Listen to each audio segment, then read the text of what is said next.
મારું નામ ડોક્ટર હિમાંશુ ઠક્કર છે. હું છેલ્લા 22 વર્ષથી પણ વધારે સમયથી રાજકોટ ખાતે કાન નાક ગળાના સર્જન તરીકે પ્રેક્ટિસ કરી રહ્યો છું અને અત્ર વિદ્યાનગર રોડ સ્થિત અમારી ડોક્ટર ઠક્કર ENT અને ડેન્ટલ સર્જિકલ હોસ્પિટલ આવેલી છે, જેમાં કાન નાક ગળાના રોગોનું સંપૂર્ણ નિદાન અને દાંતના રોગોનું સંપૂર્ણ નિદાન અને સારવાર થઈ રહી છે.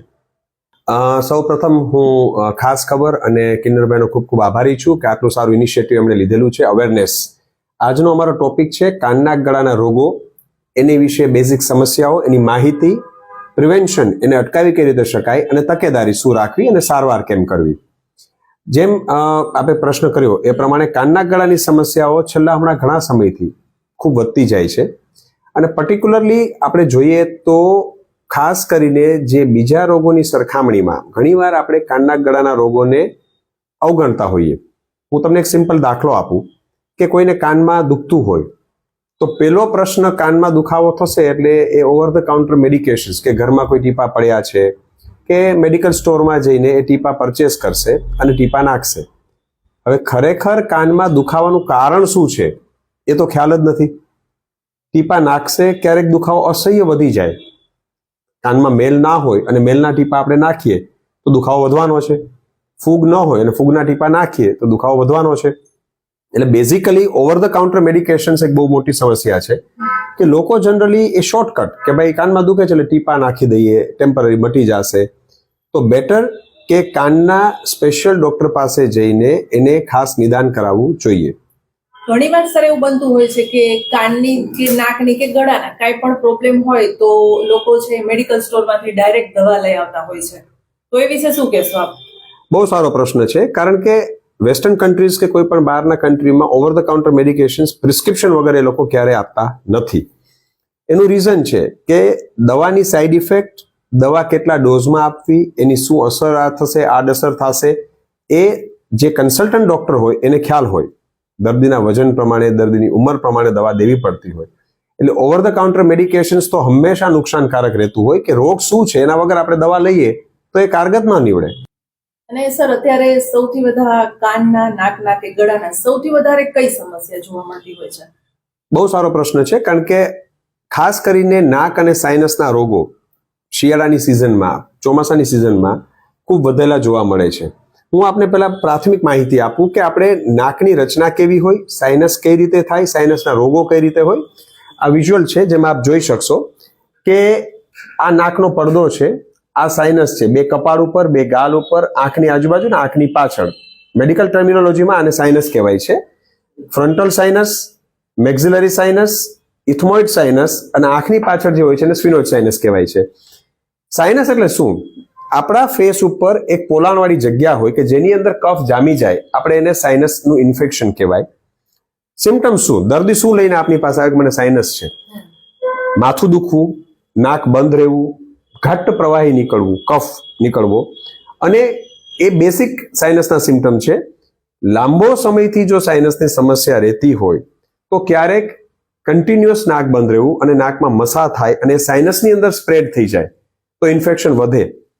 હવે સાઇનસની સમસ્યા આંખ અને મગજ સાથે કનેક્ટેડ છે, કારણ કે એની રચના આપ જોશો તો આંખની નજીક અને મગજની નજીક છે. એટલે આ રોગો અવગણવાથી ભવિષ્યમાં સમસ્યા ક્યારેક એવી પણ બની શકે કે એ રોગો આપણા આંખ અને મગજ સુધી પણ પ્રસાર થઈ શકે. આપણે ગંભીરતાથી લેવી જોઈએ કે નાક અને સાઇનસના રોગો ને સામાન્ય ગણીને અવગણવા ના જોઈએ. સૌથી વધારે આ સમસ્યા બાળકોમાં જોવા મળે છે કે યંગસ્ટરમાં કે વૃદ્ધોમાં જોવા મળે? મોસ્ટ ઓફ સાઇનસની સમસ્યા અડલ્ટ, એટલે જે આપણે એક પર્ટિક્યુલર એજ નથી હોતી, પણ જનરલી 25 થી માંડીને 35, 40, 45, 50 વર્ષ સુધીના લોકોમાં સાઇનસની સમસ્યા જોવા મળતી હોય. ઘણીવાર એજેડ 65-70 વર્ષે પણ જોવા મળે છે. એટલે એજ સ્પેસિફિક નથી હોતું, પરંતુ સાઇનસની સમસ્યા શરદીના રોગોને અવગણવાથી વધારે થતી હોય છે. તો ખૂબ જ સરસ માહિતી આપી છે. આ સિવાય જે ગળાના રોગ છે અને આંખના રોગ છે, તો એના વિશે તમારું શું કહેવું છે? કઈ તકેદારી રાખવી જોઈએ અને કયા રોગો હોય છે એને? ખાસ કરીને જેમ આપણે વાત કરી સાઇનસ સાથે કનેક્ટેડ રોગોમાં આંખ, તો આંખની અંદર જ્યારે સાઇનસનું ઇન્ફેક્શન સ્પ્રેડ થાય ત્યારે આંખની અંદર કોમ્પ્લિકેશન્સ થવાના ચાન્સીસ રહેતા હોય છે. બીજો એક આંખનો એવો રોગ છે કે જે નાકસૂર કહેવાય છે, જે જનરલી બહુ ઓછા લોકોને ખબર હોય છે કે નાકસૂર શું હોય છે. એક આંખ કે બે આંખમાંથી એંગલ પરથી પાણી નીકળવું અથવા ચીપડા વળવા નાના બાળકોમાં પણ હોઈ શકે, એડલ્ટમાં પણ હોઈ શકે, વૃદ્ધોમાં પણ હોઈ શકે. તો એ જે છે આ પંક્ટમ કહેવાય, એના અંદરથી ચીપડા વળવા અને પાણી સતત નીકળા કરવું, એ સમસ્યાને નાકસુર કહેવાય છે. જ્યારે આપણી અશ્રુ ગ્રંથિ એટલે આંખમાંથી જે આપણે આંસુ આવતા હોય, જ્યારે આંસુ આવે ત્યારે થોડા આંસુ નળી મારફતે નાકમાં જાય અને જ્યારે થોડા આંસુ આંખમાંથી બહાર પડી જાય. પણ એ નળી જ્યારે બ્લોક થાય ત્યારે કન્ટિન્યુઅસ પાણી આંખમાંથી આવ્યા જ કરે, એને નાકસુરની સમસ્યા કહેવાય. ઓપરેશન કરી નાક વાટે ઓપરેશન થાય ચેકા ટાંકા વગર, અને નાકસુર માટેની જે નળી જે બ્લોક થઈ ઓપન કરવામાં આવે અને એ સમસ્યાનું નિરાકરણ થઈ શકે. આગળ જતા જો આ સમસ્યા નાકસુરની આમને આમ રહે તો આંખના પટલને પણ નુકસાન કરે, વિઝનમાં પણ ક્યારેક પ્રોબ્લેમ થાય. એટલે એ સમસ્યા બહુ હિડન છે, જે લોકોને ખ્યાલ નથી હોતો. આંખ આવી એમ માનીને એ લોકો ટ્રીટમેન્ટ કરતા હોય, પણ આંખ આવી એ આખી વસ્તુ અલગ હોય છે. નાકસુરની સમસ્યા લાંબા સમયથી જ્યારે આંખમાં ચીપડા વળતા હોય અને એ દવાથી ઘણીવાર ટ્રીટ ન પણ થાય, you have to go for surgery, endoscopic surgery કરી એને ઓપન કરવી પડે. સેમ થિંગ તમે જે આપને મને વાત કરી એ પ્રમાણે ગળાની સમસ્યા નાના બાળકોમાં, ખાસ કરીને 2, 5, 6 વર્ષ, 7 વર્ષ, 8 વર્ષની ઉંમરના બાળકોમાં કે 10-12 વર્ષની ઉંમરના બાળકોમાં કાંકડાની સમસ્યા બહુ વધારે જોવા મળતી હોય છે. હવે આ બાબતે માન્યતાઓ અને ગેરમાન્યતાઓ ઘણી છે.